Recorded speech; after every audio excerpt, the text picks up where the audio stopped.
Il y a quelques éléments pour conclure ce pôle 1 intitulé Numérique professionnel et éthique, qui était animé par Aurélie Javel de l'Institut de Florac, Véronique Wozniak de l'inspection de l'enseignement agricole et moi-même, Christian Pelletier de la Bergerie nationale, assisté par Marc Lansens pour les moyens techniques de l'Institut de Florac. Nous avons eu 3 temps. Un premier temps en atelier, avec un atelier sur l'agriculture connectée, où nous avons eu les expériences de Jérôme Sainte-Marie du lycée de Auch et de Sylvain Hippolyte de la coopérative AgroDoc, qui travaillent ensemble. Et deuxième atelier, deuxième séquence autour des robots d'aide à la personne avec Béatrice Le Gallès de BLG Consulting et surtout David Meunier du lycée de Plouigneau. Dans un troisième temps, des échanges en collectif ont été éclairés par Gilles Dewec, philosophe, qui nous a notamment emmenés sur la question des valeurs. Histoire de garder quelques traces de ce pôle, quelques échanges avec des collègues sur les éléments que l'on va garder essentiels. Peut-être, première question à Véronique Wozniak, cette histoire du numérique professionnel et de l'éthique, où est-ce qu'il se situe ou est-ce qu'il ne s'y situe pas dans les référentiels de formation, de certification? Donc à l'heure actuelle, hein, plus particulièrement dans l'enseignement des technologies de l'informatique et du multimédia, les questions liées aux évolutions de ces technologies, hein, au sein des différents métiers auxquels prépare donc l'enseignement agricole sont présentes. En termes d'évolution, hein, en quoi les technologies informatiques, numériques permettent, hein, d'envisager des évolutions dans les pratiques des métiers. On est sur des éléments plutôt prospectifs, une veille informationnelle qui est réalisée dans ces différents aspects.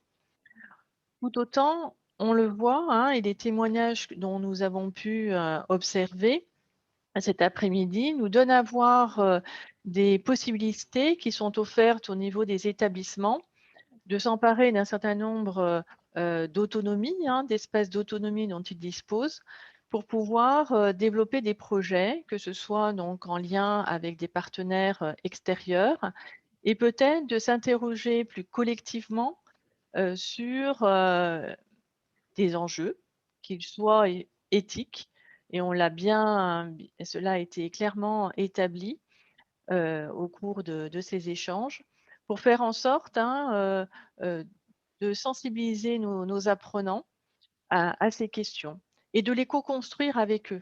Donc là, il est clair, hein, que ces préoccupations autour de l'agriculture et du numérique, des dimensions aussi, hein, liées au service à la personne, en lien avec les nouveaux usages, hein, comme cela nous a été dit, hein, que ce soit en domotique, au niveau des agents conversationnels ou des dispositifs, hein, d'aidants, nous interrogent et doivent interroger les élèves et le co-construire avec eux. En tout cas, c'est véritablement quelque chose qui nous semble important et qui est aussi en lien avec les nouvelles rénovations, hein, des diplômes qui s'engagent dans cette voie-là. Merci Véronique. David, vous avez témoigné cet après-midi avec nous sur votre expérience autour des robots d'aide à la personne. Euh, j'ai l'impression qu'il y a un temps réflexif qui s'est déroulé cet après-midi, un regard sur vos pratiques. Oui, complètement. Alors c'est vrai qu'on a un projet qui est mené depuis 3 ans, hein, justement, sur l'intégration, enfin l'utilisation d'outils connectés, et en particulier de robots vers un public aidé, donc fragile, tourné vers des personnes en structure, maison de retraite, EHPAD. Et du coup, cette rencontre cet après-midi nous a permis justement de refaire un petit peu le point sur ces 3 années écoulées et de faire un constat assez surprenant finalement, puisque le point de départ qui était de mettre en place une animation pour des personnes avec un robot, eh bien, ça c'était le postulat de départ, on s'est rendu compte que sur 3 années, en fait, on a abordé des champs d'apprentissage tellement variés, puisque c'est allé de la posture justement de l'aidant vis-à-vis de l'aider, en passant par le côté juridique de toute cette approche numérique, parce qu'effectivement, l'utilisation de robots, on passe par des données numériques, et qui gèrent, comment, pourquoi, la multiplicité aussi de tous ces outils, parce qu'il en existe beaucoup, la variété des plateformes qui sont mises en place pour gérer tous ces outils. Et puis, ce qui a été intéressant aussi, c'est de se dire finalement, il existe plein de choses. Donc, et c'est venu spontanément, hein, les élèves ont complètement adhéré à la démarche et d'eux-mêmes ont fait surgir tous ces questionnements. Donc, c'est bien, on a pu construire en même temps le programme, ce que j'entendais tout à l'heure, on co-construit en fait équipe et élèves avec une posture justement d'élève qui passait de son statut traditionnel d'élève à un statut d'apprenant, c'est-à-dire ils avaient vraiment envie d'apprendre, ils étaient curieux, posaient des questions, etc. Ça nous a, nous aussi, permis d'évoluer aussi dans nos démarches et la vision qu'on avait des outils connectés. Et puis, au final, se rendre compte que il faut bien garder en tête que l'objet, le robot, reste une interface intermédiaire entre deux intervenants, enfin que ce soit l'aidant et l'aidé. Ce n'est pas une finalité en soi, et que c'est bien un support, un outil de travail que les jeunes et que les aidants doivent, je dirais, appréhender et comprendre, et que la mission du jeune formé aujourd'hui, c'est d'accompagner la personne à accepter ces outils et à les comprendre surtout, et bien faire la différence que un robot reste un robot, ça reste un outil, reste du matériel, et que la relation aidant-aidé est toujours là, qui doit rester justement le côté humain derrière, mais que le robot reste un outil. Tout à l'heure, j'ai pris l'image de la fourchette. On peut manger avec les mains, on peut aussi manger avec une fourchette. Bon, ben, le robot, pour moi, c'est la fourchette. C'est-à-dire qu'il est l'intermédiaire entre deux actions.